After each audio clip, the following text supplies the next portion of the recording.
السلام عليكم ورحمة الله تعالى وبركاته. الحمد لله رب العالمين، والصلاة والسلام على رسوله وخاتم النبيين وعلى آله وصحبه أجمعين، أما بعد. فأعوذ بالله من الشيطان الرجيم، بفضل بسم الله الرحمن الرحيم. قول معروف ومغفرة خير من صدقة يتبعها أذى، والله غني حليم. يا أيها الذين آمنوا لا تبطلوا صدقاتكم بالمن والأذى كالذي ينفق ماله رئاء الناس ولا يؤمن بالله واليوم الآخر. صدق الله العلي العظيم. قال رسول الله صلى الله عليه وسلم: اتقوا النار ولو بشق تمرة. صدق رسول الله صلى الله عليه وسلم. புகழ்ச்சியும் நம்மை படைத்து பரிபாலித்துக் கொண்டிருக்கக்கூடிய வல்லோன் அல்லாஹ்வின் மீது உண்டாகட்டுமா. சாந்தியும் சமாதானமும் ஹஜ்ரத் கண்மணி நாயகம் ரசூல் கரீம் ஸல்லல்லாஹு அலைஹி வஸல்லம் அவர்களின் மீதும் அன்னவர்களின் அடிச்சுவடுகளை அப்படியே வலுவாக தருவாக பின்பற்றி வந்த உத்தம சத்திய சஹாபாக்கள், தாபிஈன்கள், தபா தாபிஈன்கள், வலிமார்கள், நாதாக்கள், சுஹதாக்கள், சாலிஹீன்கள், குறிப்பாக இங்கே கூடியிருக்கும் நம் அவர்களின் மீதும் என்றென்றும் நீங்காமல் நின்று நிலவட்டுமாக. அல்ஹம்துலில்லாஹ். கண்ணியத்திற்கும் பெரும் மதிப்பிற்கும் உரித்தான கண்ணியமிக்க அல்லாஹ்வின் நல்லடியார்களே, அல்லாஹ் தஆலா மனிதர்களாகிய நம்மை இந்த உலகத்திலே படைத்ததின் நோக்கம் அவனை வணங்க வேண்டும். நம்மை படைத்த ரப்புல் இஸ்ஸத் என்ன கட்டளையிட்டுள்ளானோ அதன்படி நாம் நம்முடைய வாழ்க்கையை அமைக்க வேண்டும். எதை செய்ய வேண்டும், எதை செய்யக்கூடாது என்பதாக அல்லாஹ் கூறிவிட்டான். அதை அப்படியே நம்முடைய வாழ்க்கையை நாம் எடுத்து நடக்க வேண்டும். இந்த உலக வாழ்க்கை என்பது ஒரு சிறிய வாழ்க்கை. நாளைய கியாமத் மறுமை நாள் என்பது அது நிரந்தர வாழ்க்கை. அந்த நிரந்தர வாழ்க்கையை நாம் நல்ல முறையிலே அனுபவிக்க வேண்டும் என்றால் இந்த உலகத்தினுடைய சிறிய வாழ்க்கையிலே அல்லாஹ் கூறியவற்றை, அல்லாஹ் கட்டளையிட்டவற்றை நாம் எடுத்து நடக்க வேண்டும். இங்கு நாம் சரியாக நடந்துவிட்டால் நாளைய கியாமத்திலே அங்கு சென்று தொழ வேண்டியதில்லை, ஜகாத் கொடுக்க வேண்டியதில்லை, நோன்பு நோக்க வேண்டியதில்லை. சுதந்திரமாக அல்லாஹ் விட்டு விடுவான் சொர்க்கத்திலே. எங்கு வேண்டாலும் செல்லலாம் சொர்க்கத்திலே. நம்மை தேடி அல்லாஹ் எல்லாத்தையும் பண்ணுவோம். சொர்க்கத்தை நாம் எதை கேட்டாலும் அல்லாஹ் உடனே கொடுத்துருவோம். அதெல்லாம் அனுபவிக்கிறோம்னா இந்த உலகத்துல அல்லாஹ் நமக்கு என்ன கட்டளையிட்டாலும் அதை செய்ய வேண்டும். ஆனால் நாம் பாவங்களிலே ஈடுபட்டுக் கொண்டிருக்கின்றோம். பாவங்கள் செய்கின்றோம், அதற்கு பரிகாரமாக எதையும் நாம் செய்வதில்லை. பாவ மன்னிப்பு கேட்பதில்லை, தான தர்மங்களை செய்வதில்லை. ஒவ்வொரு நபிமார்களும் இந்த உம்மத்தினர்கள் ஆதம் அலைஹிஸ்ஸலாம் அவர்கள் முதல் இன்று வரை எல்லா மனிதர்களும் பாவம் செய்யக்கூடியதாக இருக்கின்றோம். எந்த சமயத்திலே அதிகமான பாவங்கள் மக்களிடத்திலே நிகழ்கிறதோ அப்பொழுதெல்லாம் ஒவ்வொரு நபிமார்களையும் ஒவ்வொரு ரசூல்மார்களையும் அந்த கூட்டத்தினரை நேர்வழிப்படுத்துவதற்காக அனுப்புவார். அந்த நபிமார்கள் அல்லாஹ் தஆலா சொன்னவற்றை மட்டும் கூறிவிட்டு முடித்துவிடவில்லை. மாறாக அவர்களும் தங்களுடைய வாழ்க்கையிலே அல்லாஹ் கூறியவற்றை செய்து காட்டினார்கள். இது எல்லா மனிதர்களாலும் முடியும், அல்லாஹ் கூறியவற்றை எடுத்து நம்முடைய வாழ்க்கையிலே நடக்க முடியும் என்பதாக ஒவ்வொரு நபிமார்களும் ரசூல்மார்களும் நமக்கு வாழ்ந்து காட்டி இருக்கின்றார்கள். அப்படி எல்லா நபிமார்களிடத்திலேயும் இருந்த ஒரு குணம் உதவி மனப்பான்மை என்பது எல்லா நபிமார்களிடத்திலேயும் ரசூல்களிடத்திலேயும் இருந்த ஒரு குணம். ரசூலுல்லாஹி ஸல்லல்லாஹு அலைஹி வஸல்லம் அவர்களுக்கு முதலாவதாக வஹி இறங்குகிறது. குருவியை நடுங்குகிறார்கள். கதீஜா அம்மையார் அவருடைய வீட்டிலே வந்து படுத்திருக்கிறார். விடுகின்றார்கள், போர்த்தியை போர்த்துகின்றார்கள். அப்பொழுது கதீஜா அம்மையார் அவர்கள் நபி ஸல்லல்லாஹு அலைஹி வஸல்லம் அவர்களுக்கு ஆறுதல் கூறுவார்கள். எப்படி ஆறுதல் கூறுவார்கள்? யா ரசூலல்லாஹ், சிறு வயதிலிருந்தே நீங்கள் மக்களுக்கு அதிகமாக உதவி செய்கிறீர்கள். விருந்தாளிகள் உங்களை தேடி வந்தால் அவர்களுக்கு விருந்தோம்பல் செய்வீர்கள். நோயாளியை விசாரிப்பீர்கள். அவர்களுக்கு என்ன தேவையோ அதையெல்லாம் செய்து கொடுப்பீர்கள். இப்படியெல்லாம் நீங்கள் செய்த உதவி, இப்படியெல்லாம் நீங்கள் செய்திருக்கிறீர்கள் அல்லவா, உங்களுக்கு என்ன ஆகிவிடப் போகிறது என்பதாக கூறுவார்கள். நபி ஸல்லல்லாஹு அலைஹி வஸல்லம் அவர்களுடைய சிறு வயதிலிருந்தே உதவி மனப்பான்மை என்பது இருந்தது. இது நபிமார்களுடைய குணமாக இருந்தது. மூசா அலைஹிஸ்ஸலாம் அவர்களை எடுத்துக்கொண்டார். சூரத்துல் கஸஸ், குர்ஆனிலே கஸஸ் என்ற அத்தியாயத்திலே மூசா அலைஹிஸ்ஸலாம் அவர்களை பற்றி அல்லாஹ் கூறுவார். அதிலே மதியனுக்கு மூசா அலைஹிஸ்ஸலாம் அவர்கள் சென்றது முதல் மதியன் நகரத்திலிருந்து திரும்பி வரும் வரை ஒரு பக்கத்திற்கும் அதிகமான ஆயத்துகள் மூசா அலைஹிஸ்ஸலாம் அவர்களை பற்றி அல்லாஹ் குர்ஆனிலே கூறுகிறார். அதிலே ஆரம்பமாக மூசா அலைஹிஸ்ஸலாம் அவர்கள் அல்லாஹ்வுக்கு இத்தனை சஜ்தா செய்தார்கள் என்று சென்று நோன்பு வைத்தார்கள், இபாதத் செய்தார்கள் என்பதாக கூறவில்லை. ஆரம்பமாக அவர்கள் செய்த உதவியை தான் அல்லாஹ் ஆரம்பமாக கொண்டு வருகிறார். மதியனுக்குள் நுழைவார்கள். நுழைந்தவுடன் அங்கு கால்நடைகளுக்கு தண்ணீரை வைத்து மக்கள் எல்லாம் மூச்சிக் கொண்டிருப்பார்கள். 2 பெண்மணிகள் தனியாக நின்று கொண்டிருப்பார்கள். இவர்கள் எல்லாம் தண்ணீர் இறைத்த பின்னால் நாங்கள் இறைக்க வேண்டும் என்பதாக மூசா அலைஹிஸ்ஸலாம் அவர்கள் சென்று அவர்களுக்காக தண்ணீர் இறைத்து அவருடைய கால்நடைகளுக்கு கொடுப்பார்கள். கிணற்றிலிருந்து தண்ணீரை இறைத்து கொடுத்ததை எல்லாம் அல்லாஹ் குர்ஆனிலே கூறுகிறார். இதுவெல்லாம் தேவையா என்று நாம் யோசிக்கலாம். நபிமார்களுடைய பண்பும் ஒவ்வொரு முஸ்லிமான மூமினான எல்லா மனிதர்களிடத்திலேயும் இபாதத்தை காட்டிலும் உதவி மனப்பான்மை, மற்ற மனிதர்களுக்கு உதவி செய்ய வேண்டும் என்பதை சுட்டிக்காட்டத்தான் அல்லாஹ் இங்கு கூறியிருக்கின்றார். எனவே உதவி மனப்பான்மை என்பது ஒவ்வொரு முஸ்லிமான மூமினான எல்லா மனிதர்களிடத்திலேயும் இருக்க வேண்டும். சரி, நாம் உதவி செய்கிறோம் மற்றவர்களுக்கு, அதனால் நமக்கு என்ன பலன் கிடைக்கிறது? இது மனிதனுடைய இயல்பு. சிந்திப்பான் மனிதன், இப்படி சிந்திப்பான். மற்றவர்களுக்கு உதவி செய்கிறோம், பணத்தை கொடுக்கிறோம், நம்மிடமிருந்து பணம் செல்கிறது, நம்மிடத்தில் குறைந்து விடுகிறதா? மற்றவர்களுக்கு ஏதாவது உதவி செய்கிறோம், நம்முடைய உடல் பலம் தானே கம்மியாகுது, இதில் நமக்கு என்ன லாபம்? நபி ஸல்லல்லாஹு அலைஹி வஸல்லம் அவர்கள் கூறுகின்றார்கள், முதலாவது பலன் நீண்ட வாழ்க்கையை அல்லாஹ் கொடுக்கிறான். ஆசைப்படாத மனிதனே கிடையாது நீண்ட வாழ்க்கை வேண்டும் என்பதாக. சதக்காவின் காரணமாக நீண்ட வாழ்வை அல்லாஹ் தஆலா கொடுக்கிறான். இரண்டாவது, குறைவில்லாத ரிஸ்க், குறைவில்லாத ரிஸ்கை அல்லாஹ் தஆலா கொடுக்கிறான். மதீனா நகரத்திலே தண்ணீர் பஞ்சம் ஏற்பட்ட சமயம் உஸ்மான் ரலியல்லாஹு அன்ஹு அவர்கள் ஒரு கிணற்றை விலைக்கு வாங்கி மதீனா நகர மக்கள் அனைவரும் உபயோகப்படுத்திக் கொள்ளுங்கள், இந்த கிணற்றிலிருந்து தண்ணீரை என்பதாக கொடுத்து விடுகிறார்கள். மதீனா நகர மக்கள் அனைவரும் உஸ்மான் ரலியல்லாஹு அன்ஹு அவர்களுக்காக துஆ செய்தார்கள். இதன் காரணமாகத்தான் உஸ்மான் ரலியல்லாஹு அன்ஹு அவர்களை எப்படி கூப்பிடுவார்கள்? உஸ்மானிய கனி, செல்வந்தர் உஸ்மான் என்பதாக கூறுவார்கள்.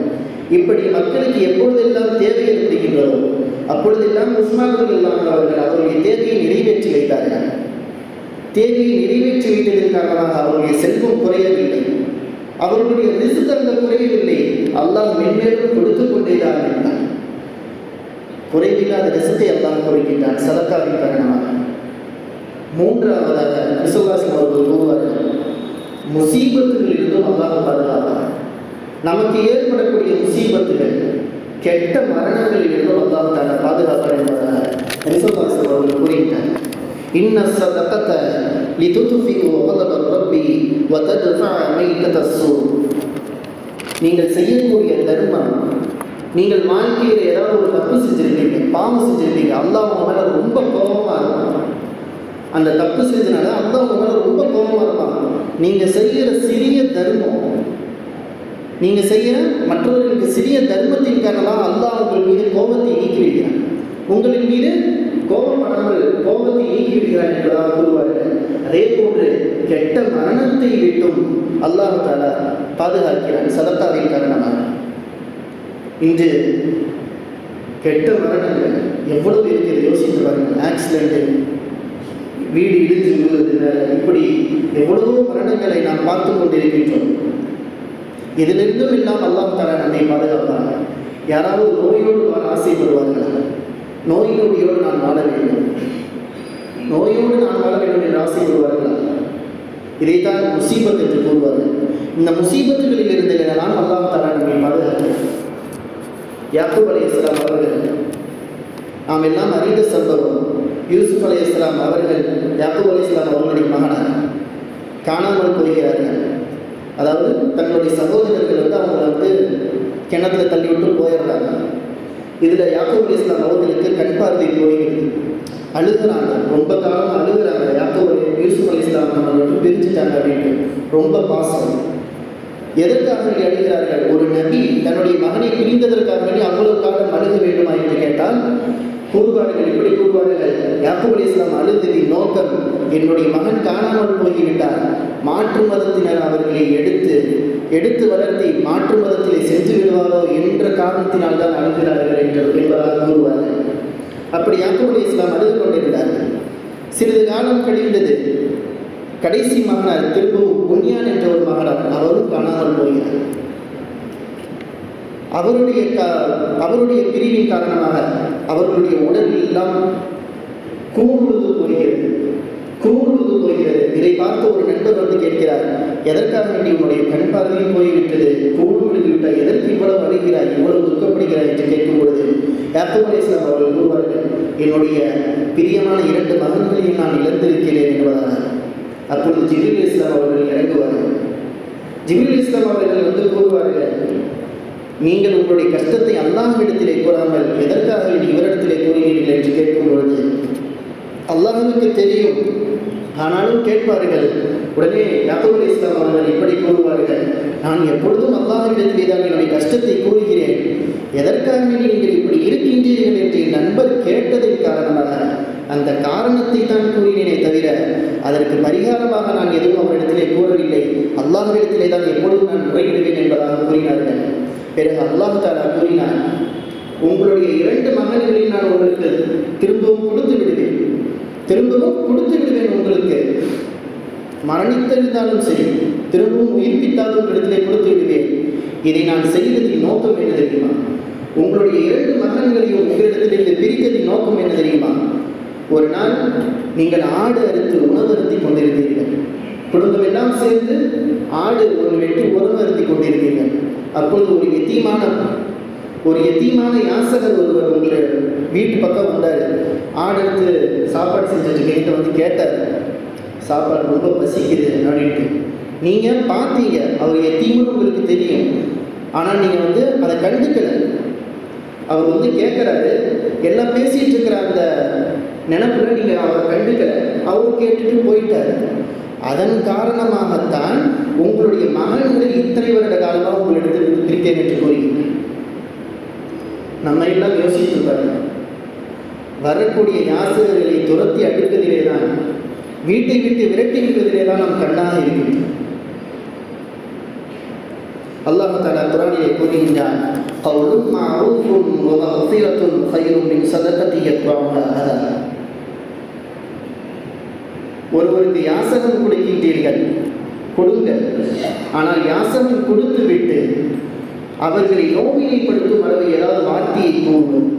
உனக்கு தானே 2 கை கால்லாம் நல்லா கொடுத்துருக்காங்க, ஏன் அவன் சம்பாதிக்க தெரியாதா அப்படின்னு சொல்லி கொடுக்கறத விட நீங்கள் கொடுக்காம இருக்கிறதே வேறு சொல்லி அல்லாஹ் குர்ஆன்ல.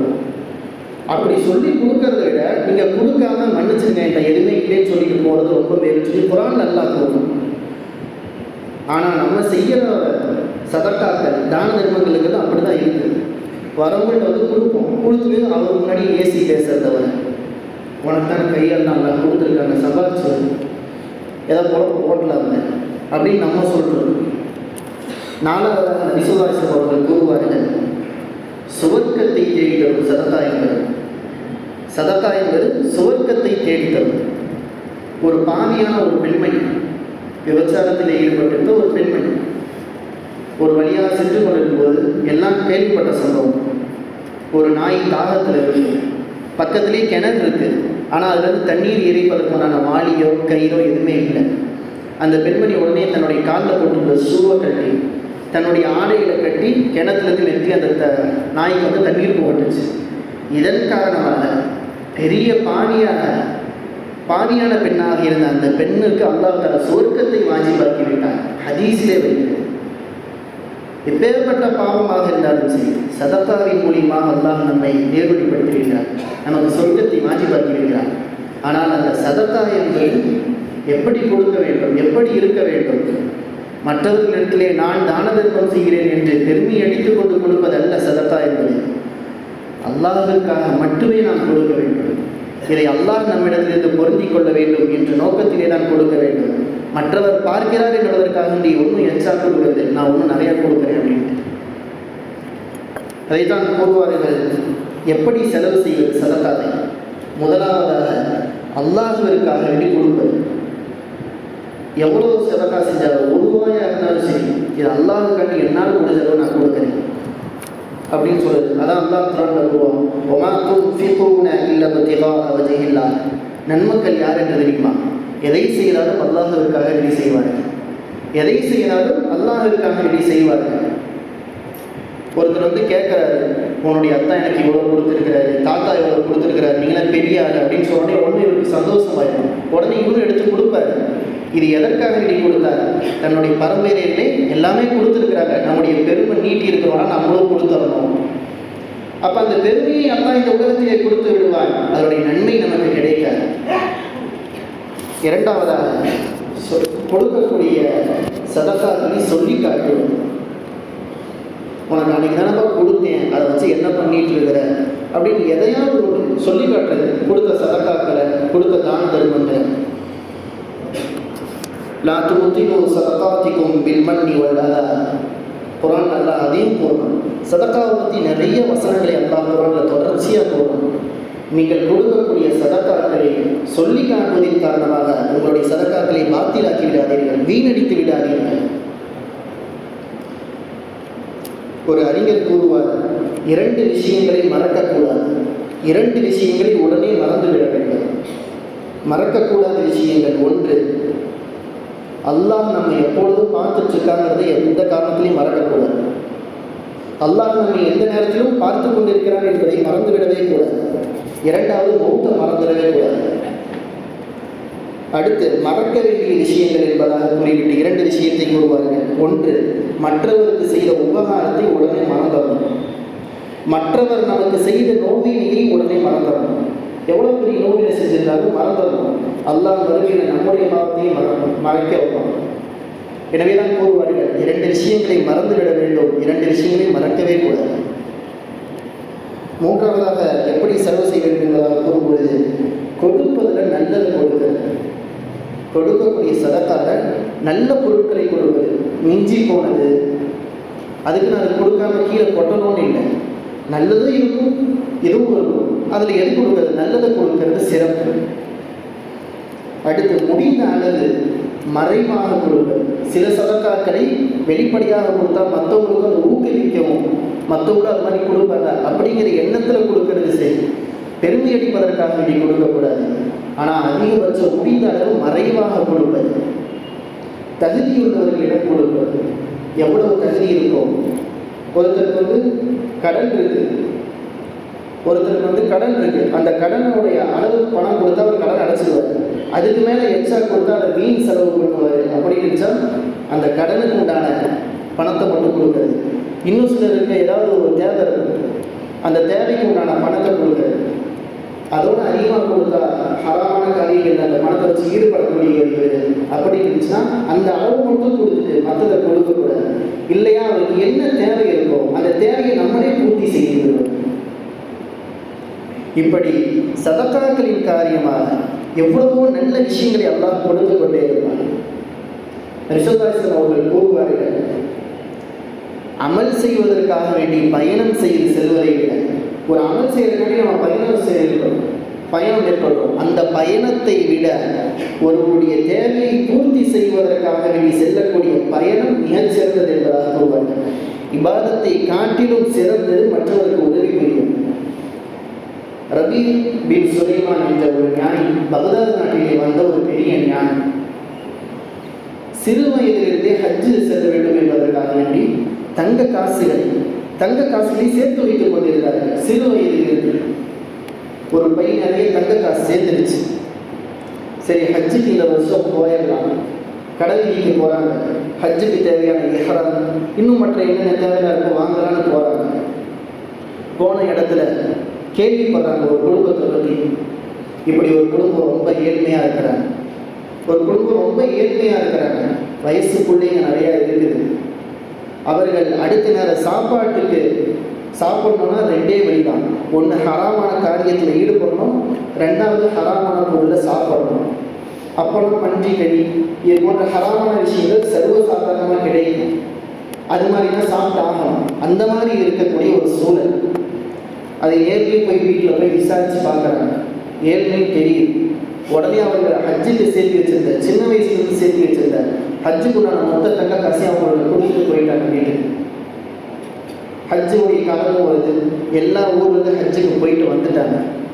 வந்த பின்னாடி போய் முசாஃபா செய்கிறது வழக்கம். அதே மாதிரி ஒருத்தர் போய் முசாஃபா செய்ய போகிறாங்க. முசாஃபா செஞ்சுட்டு அங்கே நீ அவனை பார்த்தேனேப்பா அப்படின்னு சொல்கிறாங்க. முசாஃபா செய்ய போன இடத்துல உன்னை அரசால் அந்த இடத்துல உன்னை பார்த்தேனேப்பா, நீ கூட சலான் சொன்னேன் அப்படிங்கிறாங்க. இவர் சொல்கிறார், நானாக இருக்க மாட்டேன், என்ன மாதிரி யாராவது இருந்திருந்தாங்க. இல்லைப்பா நீ தான். சரி, அடுத்த இன்னொரு வீட்டுக்கு போகிறாங்க. அங்கேயும் அதே மாதிரி தான் சொல்கிறாங்க, வேறு இடத்துல உன்னை நான் பார்த்தேன்ப்பா, நீ சலான் சொல்லிட்டு போனப்பா அப்படின்ட்டு. இப்படியே ஒவ்வொரு வீட்டுக்காக போய் முசாஃபா செய்வோம். ஒவ்வொருத்தராக சொல்கிறாங்க. ஒருத்தர் சொன்னால் பரவாயில்ல, லைனாக எல்லாமே சொல்கிறாங்க. கடைசியாக ஒருத்தர் வீட்டுக்கு போகிறாரு. அவர் சொல்கிறார், முசாஃபா செஞ்சுட்டு ஒரு பையை எடுத்து கொடுக்குறாரு கையில். கொடுத்துட்டு மதீனால ரவுதாக்கு வெளியே ஒன்று சந்திச்சேன் அப்படின்னா இந்த பையை கொடுத்து ஊரில் இருந்து வாங்கிக்கிறேன்னு சொன்னியே, இந்தாப்பா குடிப்பா அப்படின்னு கொடுத்துட்டேன். இவருக்கு ஒன்றும் புரியல. சரி வாங்கிட்டு வந்துட்டார், பையை கொடுத்துட்டாங்க, எனக்கு தெரியல, அப்புறம் பார்த்துக்கலான்னு வந்துட்டார் வீட்டு. நைட்டு தூங்குறாங்க. ரசூலுல்லாஹி ஸல்லல்லாஹு அலைஹி வஸல்லம் அவர்கள் கனவுல வராங்க. ரசூலுல்லாஹி ஸல்லல்லாஹு அலைஹி வஸல்லம் அவங்க கனவுல வந்து இப்படி கூறுகின்றாங்க, நீ ஹஜ்ஜு சேர்த்து வச்சிருந்த சின்ன வயசுலேருந்து, ஆனால் நீ இப்படி உதவி செஞ்சுட்ட, அதன் காரணமாக உனக்கு ஹஜ்ஜுடைய கூலி அல்லாஹ் கொடுக்கல, உன்னுடைய உருவத்திலேயே ஒரு மலக்கையே வைத்து அல்லாஹ் ஹஜ்ஜு செய்ய வச்சான்னு சொன்னான். உன்னுடைய உருவத்தில் ஒரு மலக்கை அல்லாஹ் நியமிச்சான், அவங்கள ஹஜ்ஜு செய்ய வச்சான். யாரையெல்லாம் பார்க்குறவங்களோ எல்லாத்தையும் சலாம் சொல்லிட்டு போனார். அந்த பையனையும் அந்த மலக்கு தான் கொடுத்துட்டு போனார். பையை திறந்து பார்க்க சொன்னாங்க. திறந்து பார்த்தா உண்டு அவர் கொடுத்த அந்த பணம் அப்படி இருக்குது, தங்க காசு. அல்லாஹ் அதையும் கொடுத்து விட்டாங்க. ஹஜ்ஜு செய்கிற நன்மையும் அல்லாஹ் தந்து விட்டாங்க. யோசித்து பாருங்கள், எவ்வளோ பெரிய வாக்கியம். ஒரு ஏழைக்கு உதவி செய்ததின் காரணமாக உதவி செய்த நன்மையும் கிடைத்து விட்டது, ஹஜ்ஜு செய்த நன்மையும் கிடைத்து விட்டது. ரசூலுல்லாஹி ஸல்லல்லாஹு அலைஹி வஸல்லம் அவர்களை கனவிலே பார்க்கக்கூடிய வாக்கியமும் கிடைத்திருக்கிறது என்றால் யோசித்து பார்க்க வேண்டும். அதே போன்று யாசகம் கேட்பது, யாசகம் கேட்பதை இஸ்லாம் தடுக்கிறது. 3 நபர்கள் யாசகம் கேட்கிறார். எந்த ஒரு மனிதர் யாசகம் கேட்கிறாரோ, எந்த ஒரு மனிதர் யாசகம் கேட்கிறாரோ, பணம் எல்லாம் இருக்கும், பணம் இருந்துகிட்டே மற்றவர்கள் போய் கை நீட்டி கேட்கறது, அவர்களுக்கு வறுமையுடைய வாசலை அல்லாஹ் திறந்து விட்டுருவோம். பணம் வச்சிருப்பார், ஆனால் மற்றவர்கள் போய் கேட்குற பழக்கம் இருக்கும். எதா இருந்தாலும் வறுமையுடைய வாசல் அல்லாஹ் திறந்து வச்சிருவோம். 3 நபர்கள் யாசகம் கேட்கலாம். முதலாவது மனிதர் கடனாளியாக இருக்கிறாங்க. அந்த கடனாளியோடைய கடன் அடைக்கிறதுக்காண்டி வேற ஒரு மனுஷர் வந்து போய் கேட்குறாரு ஒவ்வொருத்தட்டியா. இப்படி நிறைய பேர் கடனில் இருக்கிறாங்க, அவருடைய கடன் அடைக்கணும் அப்படின்ட்டு போய் கேட்குறாரு. அவர்களுக்கு கொடுக்கலாம். இவருடைய கடன் அடைப்பதற்காக நீ கேட்கவில்லை, மாறாக மற்றவர்களுடைய கடனை அடைக்க வேண்டும் என்பதற்காக இவர் பொறுப்பெடுத்து செய்கிறார் அல்லவா, இவர் இப்படி கேட்கலாம். இவர் யாசகம் கேட்கலாம். 2வது மனிதர் இயற்கை சீற்றம், அதிகமாக புயல் வெள்ளம் வருது, இது மாதிரி இயற்கை சீற்றத்தில் எல்லாத்தையும் இழந்துருப்பாங்க, வீடு பொருள் எல்லாத்தையும் இழந்திருப்பாங்க. அவர்கள் யாசகம் கேட்கலாம். 3வது ஒரு ஏழை, அந்த ஏழை என்பதாக 3 பேர் சாட்சி சொல்லணும். 3 நபர்கள் சாட்சி சொன்னால் அவர் சென்று யாசகம் யாரிடம் வேணாலும் கேட்கலாம். ஏனென்று கூறினால் இந்த ஏழைன்னு சொல்லி நிறைய பேர் இருக்காங்க, ஆனால் அவங்களுக்கு சொந்த வீடு இருக்குது, பைக்கு காரில் வச்சிருக்காங்க, நிறைய இருக்குது, ஆனாலும் வந்து யாசகம் கேட்கிறாங்க. இப்படி இல்லாமல் எதுவுமே இல்லாத ஒரு பரம ஏழை, அவர் ஏழை என்பதாக 3 நபர்கள் சாட்சி கூறிவிட்டால் அவர் யாசகம் கேட்கலாம் என்பதாக கூறுவார்கள். எனவே அல்லாஹு தஆலா நபி ஸல்லல்லாஹு அலைஹி வஸல்லம் அவர்கள் இப்படி கூறுகின்றார்கள், இத்தகுன்னார வலவு பிஷிக்கி தம்ரத்தி, ஒரு பேரித்த பழம் துண்டையாவது கொடுத்து உங்களை நரகத்தில் இருந்து பாதுகாத்துக் கொள்ளுங்கள். என்பதாக நபி ஸல்லல்லாஹு அலைஹி வஸல்லம் அவர்கள் கூறியிருக்கிறார்கள். எனவே அல்லாஹ் தஆலா நம்முடைய வாழ்க்கையிலே செல்வத்திலே பரக்கத்தை கொடுத்து அந்த செல்வத்திலிருந்து அதிகமாக ஏழை மக்களுக்கும் தேவையானவர்களுக்கும் சதகா செய்து அவர்களுடைய வாழ்க்கையை மேலாக ஆக்கி அல்லாஹ் நம்முடைய சதக்காக்களையும் ஏற்று நம்முடைய அமல்களையும் ஏற்று அதிகமான சதக்காக்களை செய்யக்கூடிய பாக்கியத்தை வல்ல ரஹ்மான் நம் அனைவருக்கும் தந்தல் புரிவானாக. ஆமீன். வாஹிர் தஅவானா அல்ஹம்துலில்லாஹி ரப்பில் ஆலமீன். அஸ்ஸலாமு அலைக்கும் வரஹ்மத்துல்லாஹி வபரகாத்துஹு.